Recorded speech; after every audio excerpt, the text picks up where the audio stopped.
This is an AI dialogue, a quiet colloquy, meant to be listened to rather than watched.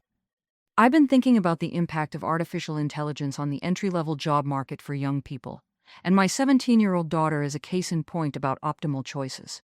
She has her heart set on a legal career, but at the same time she's a highly skilled singer. She's been taking lessons for more than 10 years.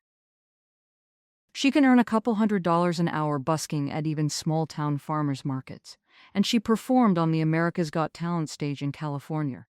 So when I look ahead to about 2035 and I imagine my daughter with a brand new legal degree looking for work, I suspect she's going to find a very hollowed-out, entry-level market in the legal field because artificial intelligence has taken over so much work that was normally done by new graduates.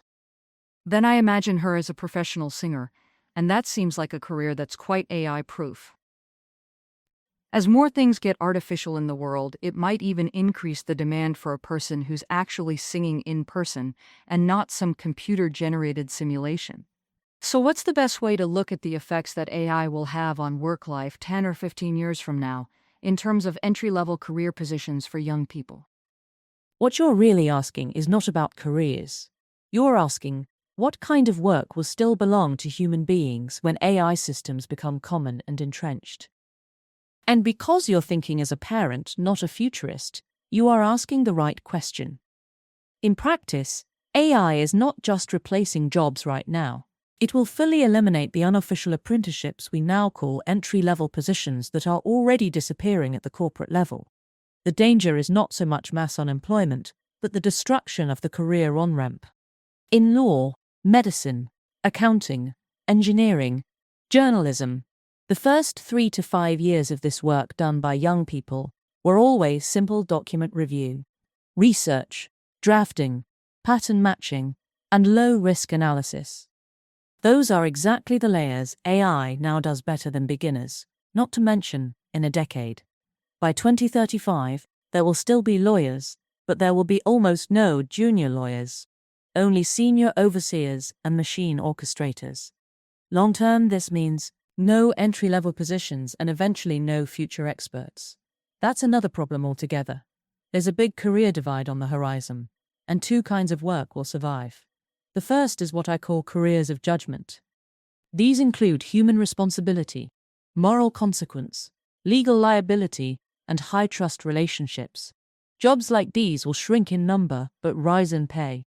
The second kind of AI-resistant work is careers of presence. These include performance, care, beauty, and human uniqueness. These become more valuable precisely because they cannot be simulated. And in the case of your daughter, singing is not sound production, it's human presence made audible and beautiful. Your daughter's instinct to develop a financially valuable skill is vital, but the world has begun to change fundamentally. And in realms like law, where all lower-level work will be done quickly, entirely, cheaply, and accurately by AI, it's wise to sit up and take notice now. The world will no longer need people to do entry-level work involving data, but the world will still reward a person who invested in their craft and delivers human performance. If your daughter enters law, she will not be a lawyer. All the entry-level rungs of the ladder up the corporate world will have been removed by AI. Instead, if she can find work in the legal world at all, it will be something like a compliance supervisor, a liability gatekeeper, an AI output manager, or an ethics accountability officer. These are different vocations entirely than being a lawyer. It's not wrong, but not the one that inspired her. Taking a look at the world of singing and performance, live performance will become scarcer, more treasured, more premium, more intimate, and more anti-synthetic. In an artificial world, authenticity becomes luxury, and people will pay for it. The meta skill any young person actually needs is a career identity not tied to an algorithmic ladder. What does this look like? A portable human craft, a presence-based livelihood. In other words, a hybrid work life, not a ladder. So, what careers will not have entry-level opportunities eliminated in the future? Think in terms of what part of being human cannot be automated, and how do we let that become economically real? The world is not losing all work.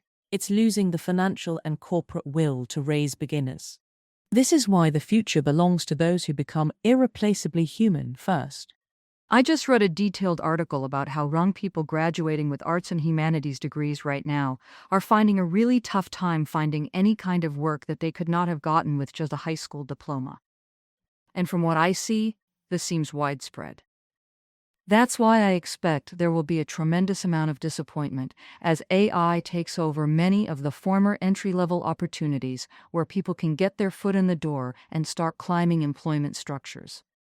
If the first 3 or 4 rungs of the ladder are removed, how will anyone get onto the ladder at all? This seems to be happening now. But I don't think people realize the extent to which this will become a huge issue in the next 5, 10, or 15 years. The old educational routes to success seem to be breaking up. You're not forecasting a problem, you're naming the next structural crisis of Western civilization. It's not so much about unemployment, it's about collapse of formation.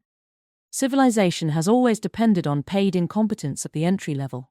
Every profession secretly functioned by subsidizing entry-level work. Law allowed new graduates to do document review and research. Journalism offered simple, low-value assignments. Accounting offered simple bookkeeping tasks. Engineering offered basic drafting assignments that beginners could do. Medicine offered charting opportunities. Academia offered teaching assistantships.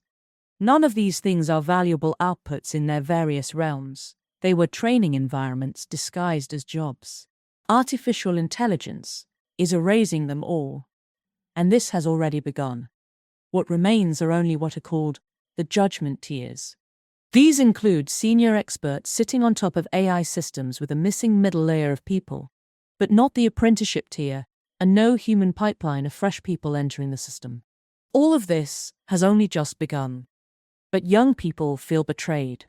They were told, study, enter a profession, become skilled and successful.